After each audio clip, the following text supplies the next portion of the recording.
그 일을 왜 하는지, 또 그것이 어떤 용도로 쓰이는지에 대해 물어보면 아무도 대답을 못하더군요. 내 경험에 의하면 매우 부지런한 비숙련자가 게으르지만 숙련된 직원보다 회사에 훨씬 더 큰 피해를 입힐 수 있다. 대부분의 직원들은 회사에서 쓸모없고 무의미한 일을 할 때 스스로도 그를 잘 알고 있지만 수치심이나 해고당할 두려움 때문에 솔직하게 말하는 것을 꺼린다. 이 책의 주요 목적은 우리 모두의 비판적 감각을 재건하는 것이다. 우리는 터무니없는 계획과 업무를 중단하고 절망적인 프로젝트에 계속해서 매달리는 일에서 벗어나야 한다. 대부분의 경우 가짜 노동은 또 다른 가짜 노동을 바탕으로 해야 존재한다. 실제로는 그 어떤 가치도 창출해내지 못하는 일을 하는 사람도 있다. 이 일을 하는 사람은 자신의 무가치한 프로젝트에 필요한 데이터와 수치를 다른 사람에게 요청한다. 의도적으로 다른 사람의 시간을 낭비하고 싶어 하는 사람은 거의 없다. 근무 시간을 늘리는 것은 생산성에 도움이 되지 않는다. 오히려 정반대다. 이상하게도 우리는 여전히 근무 시간에 따라 대가를 지불받고 있다. 따라서 사람들이 직장에서 더 많은 시간을 보내는 것은 매우 자연스럽다.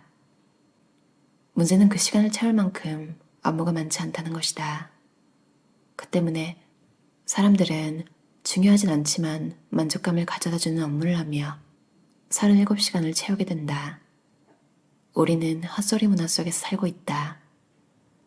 프린스턴 대학교의 철학 교수 해리 G. 프랑크푸르트는 67페이지 분량의 헛소리라는 작은 책 서문에서 우리 문화의 가장 두드러진 특징 중 하나는 헛소리가 난무한다는 것이다 라고 썼다.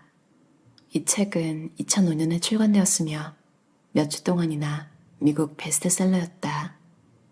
헛소리가 난무하는 사회 현상을 다룬 철학서로서는 보기 드문 일이었다. 프랑크푸르트 교수의 정의에 따르면 헛소리는 진실도 거짓도 아니다. 헛소리의 주된 목적은 다른 이들이 헛소리를 내뱉는 사람이나 남발하는 이들의 프로젝트를 좋게 생각하도록 설득하는 데 있다.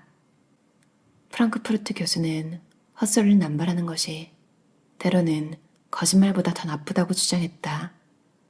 거짓말쟁이는 무엇이 진실인지 매우 잘 알고 있기 때문에 거짓말을 하기 위해 많은 노력을 한다. 반면 헛소리꾼은 무엇이 진실이고 거짓인지 모를 뿐더러 신경도 쓰지 않는다. 이들이 유일하게 중요하다고 생각하는 것은 자신이 호의적인 사람으로 보일 수 있는 메시지를 상대방에게 전달하는 일뿐이다. 아무도 말뿐인 사람을 좋아하지 않는다.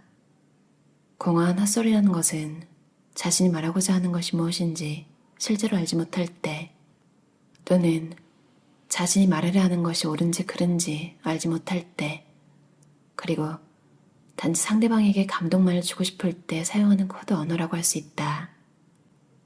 내가 말하고 싶은 것이 아니라 상대방이 어떤 말을 듣고 싶어 하는지 알아내라. 의사소통에서 공허한 헛소리를 피할 수 있는 가장 쉬운 방법은 우리가 말해야 할 사항보다 상대방이 무엇을 알아야 하는지에 더 집중하는 것이다. 성급하게 결정하지 말고 구체적으로 생각해야 한다. 메모와 조직의 홈페이지, 프레젠테이션 및 보고서에서 헛소리를 배제하라. 진실을 말하는 연습을 하고 허영심과 설득에 초점을 맞추는 일을 피하라. 거칠에 신경 쓰지 않고 부적절한 말을 하는 직원들에게 불이익을 주는 일이 없어야 한다. 그들이야말로 내가 정신을 똑바로 차리도록 도와줄 수 있는 사람들이기 때문이다. 특정 직급의 새로운 관리자들은 업무 시작 초기부터 1년 또는 2년 동안 구조 조정 및 조직 변경에는 손을 대지 못하도록 해야 한다. 그들은 조직을 변화시키기에는 모자라다. 바쁘지 말 것, 바쁘다고 말하지도 말 것, 바쁘다고 말하는 것을 중단하라. 얼마나 많은 시간을 일하느냐가 아니라 일하는 시간에 무엇을 하느냐가 중요하다. 알란이 말했던 것처럼 실패한 프로젝트는 거의 찾아볼 수 없다. 거의 모든 프로젝트는 그 요구사항이 너무나 모호하며 관련된 사람들은 실제적 효과를 측정하는데 관심이 없기 때문이다. 그 계획이 시간 낭비였다고 감히 말하는 사람은 없다. 좋은 분위기를 망치고 싶지 않기 때문이다. 모두들 박수를 치며 축하하고 이의를 제기하지 않는다. 절망적인 프로젝트가 우리의 많은 시간을 쓰는데도 아무런 손을 쓰지 않는 이유 중 하나는 대부분의 사람들이 너무 착해서 이 말도 안 되는 일에 반대하지 않기 때문이다.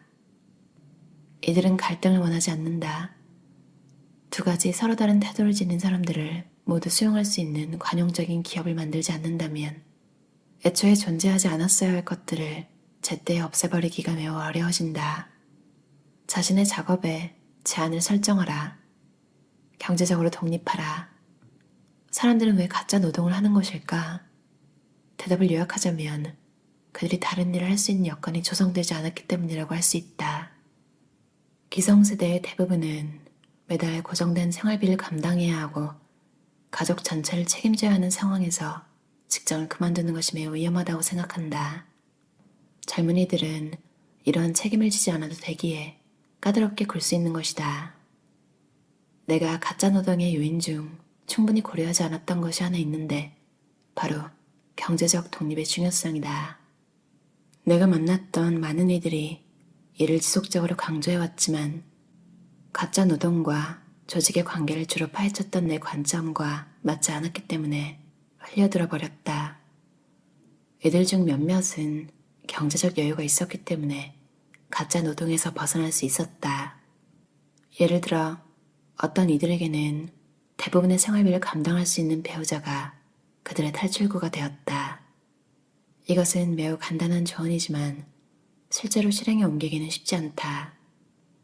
나는 의미 없는 일을 거부할 여유를 가질 수 있도록 경제적 완충장치를 확보하는 것도 중요하다고 생각한다. 적어도 일정 기간만큼은 말이다. 미국인들은 이러한 목적의 돈을 퍼큐머니라고 부르는데 이것은 일정 기간 동안 스스로 선택한 삶을 즐길 바탕이 될 수 있다. 이는 필요 이상으로 빚을 만들어내지 말고 생계를 소비보다 우선시하라는 매우 간단하고 현실적인 조언이다.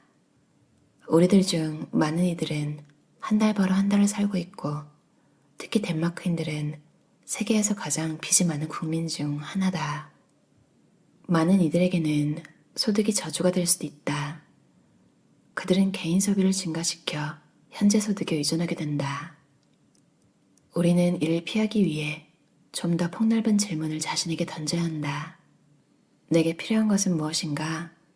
그리고 그 속에서 안정과 만족을 찾을 수 있도록 노력해야 한다. 많은 연구조사에 따르면 막대한 소득을 버는 사람도 자신보다 조금 더 많이 버는 사람들에게 둘러싸여 있다면 만족감이 떨어졌다. 그리고 그들은 이웃집이 자신의 집보다 그리 크지 않다는 것을 절대적으로 확신할 경우 기꺼이 더 작은 집을 선택할 수도 있었다. 이는 언뜻 비논리적으로 들리지만 상대적 위치에 관한 개념으로 경제학에서 매우 중요하게 다룬다. 우리의 행복은 우리의 소유보다 다른 사람의 소유에 더 많은 영향을 받는다. 그 때문에 우리는 부의 사다리를 한 계단 더 올라갈 때마다 더 불행해질 위험에 처한다. 매번 사다리를 올라가도 더 올라갈 계단이 있기 때문이다. 하지만 다음 단계로 올라가는 대가로 영혼을 짓밟을 정도로 무의미한 일을 해야 하는 직장을 선택해야 한다면 어떻게 될까? 따라서 우리는 현재의 상태에 머물 수 있는지 자문해 봐야 한다. 또는 지금 살고 있는 삶에 만족하지 않는다면 아예 한 계단 내려가서 상대적인 입지를 바탕으로 한 이 이상한 경쟁에서 벗어나는 것도 좋겠다. 경제적으로 독립할 수 있다면 무의미하지만 보수가 좋은 가짜 노동을 몇 번이고 되풀이해서 선택하는 것을 중단할 수 있다. 이것은 스스로 결정하고 감수해야 할 매우 어려운 고려사항이다. 하지만 내가 독자들에게 이를 촉구하지 않는다면 이 책은 불완전한 책으로 남을 것이다. 경제적 독립은 우리가 죽음의 나선에서 벗어날 수 있도록 도와줄 수 있다.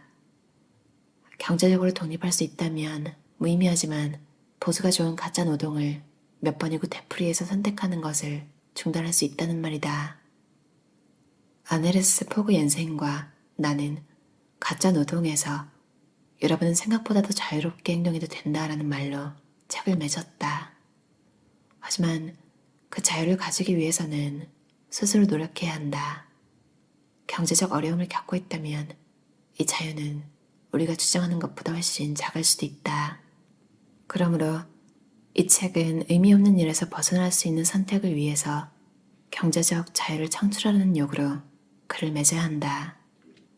이 제안을 따르는 독자들 중에는 운이 좋을 경우 매우 의미 있는 일을 할 기회를 얻을 수도 있을 것이다. 데니스 뇌르마르크 저자의 진짜 노동이라는 책이었어요. 이 전작 가짜 노동이라는 책도 되게 읽고 나서 막 두근거린다 해야 되나? 직장인으로서 좀 다들 그러실 거야. 그치 쓸데없는 일 진짜 완전 이런 잡스러운 일을 뭐 항상은 아니지만 직장생활 하다 보면 이거 왜 시키지? 이런 경우 많잖아요. 그리고 책에도 그런 내용이 나오는데 시켜서 했는데 아무한테도 안 읽히는 보고서. 호주는 아틀라시안이라는 회사에서 나온 컨플루언스라는 거를 많이 쓰는데 거기는 이제 보고서 같은 거를 쓰면 그러니까 누가 읽었는지 볼 수 있어요. 그 조회수 같은 것도 나오고. 근데 뭘 시켜서 해놓으면 그 담당자조차 누르지도 않은 것도 있고 왜 시켰지? 막 이런 생각이 들 때도 있단 말이에요. 뭐 어차피 근무 시간 내에 뭐 월급을 받고 하는 거니까 뭐 상관없다고 쳐도 그러니까 쓰임이 없는 일을 하는 거는 은근히 생각 안 하려고 해도 뭐랄까요. 그러니까 내가 쓸데없는 일을 하고 있구나 이런 생각을 은연중에 하게 되잖아요. 이 책에서 결국 중요한 거는 퍼큐먼이라고 그러니까 진짜 회사 생활이 너무 이상할 때 정신건강도 되게 중요하잖아요. 그래서 보통 사람들이 3개월, 6개월치 생활비를 가지고 있어라 이런 얘기 하는데 그런 것도 없으면 이제 목 관두고 스트레스를 극심하게 받으면서 이제 버텨야 되는 상황이 오는 거죠. 그래서 굉장히 중요하다고 생각했고 그리고 있을 때 아껴야지 아시죠? 없을 때 아끼면 진짜 비참합니다. 그러니까 내 선택에 의해서 뭐 음식을 엄청 단촐하게 먹는 거랑 진짜 너무 돈이 없어가지고 막 10원 단위까지 계산해서 살아가는 거랑은 진짜 다르잖아요. 배우 아놀드 슈왈제네거 아시죠? 터미네이터. 그러니까 아놀드 슈왈제네거가 다큐멘터리도 찍었더라고요. 그래서 그걸 보고 나중에는 이제 책도 읽었는데 거기 나오는 내용 중에 하나가 직업이 원래 보디빌더였거든요. 그 보디빌더에서 이제 영화로 넘어간 건데 뭐 처음부터 우연히 막 엄청 거대한 역할을 맡고 바로 이렇게 옮긴 게 아니라 되게 레슨 같은 것도 많이 받고 노력을 많이 했어요. 무엇보다 중요한 거는 보디빌딩 할 때 모아놓은 돈으로 아파트를 마련한 거예요. 집이 있다는 거는 뭐냐 영화 오디션 같은 거 볼 때나 뭐 배역 이상한 거 들어올 때 거절할 수 있다는 거. 그러니까 이게 단역이나 뭐 이런 게 나쁘다는 게 아니라 사람마다 목표가 다르잖아요. 연기를 하는 것 자체가 행복한 사람이 있고 아놀드 슈왈제네거의 목표는 액션 영웅이었던 거야. 그래서 그거를 하고 싶은 건데 만약에 경제적으로 받쳐주지 않았다면 싫은 일 막 했었어야 될 거 아니야. 그리고 전 예전에 꿈 같은 거가 꿈이라기보다 그냥 막 잡지에 나오는 프리랜서 아티스트들 있잖아요. 그러니까 막 외국에 자취방 이런 거 나오고 되게 멋있게 꾸며져 있고 프리랜서 아티스트의 삶 이런 걸 되게 동경했었는데 그 인터뷰를 많이 봤어요. 멋있는 얘기도 분명히 있었지만 좀 와 역시 근데 좀 경제적인 현실적인 인터뷰도 있었단 말이에요. 보면 비축해라. 그러니까 경제적으로 모아놔라. 아껴라. 더 이상 아낄 수 없을 때까지 아껴라. 그리고 진짜 일은 들쭉날쭉 하기 때문에 모른다. 이런 얘기를 봤던 게 기억이 나요. 진짜 좀 단순화해서 말하면 곳간에서 인심난다. 그러니까 여유가 있어야지. 뭐 누가 나쁜 사람이고 싶겠어요. 사람들한테 막 쪼잔하고 이러고 싶지 않잖아요. 근데 여유롭고 편안한 사람이 되려면 일단 내 곳간이 차 있어야 그런 마음가짐도 나오기 쉽잖아요. 그리고 신기하게 관될 수 있다 이렇게 생각하고 다니는 사람이 오히려 더 잘 버티는 것 같아요. 사직서를 이제 한 켠에 품고 다니는 사람이 제일 오래 다닌다고 하잖아요.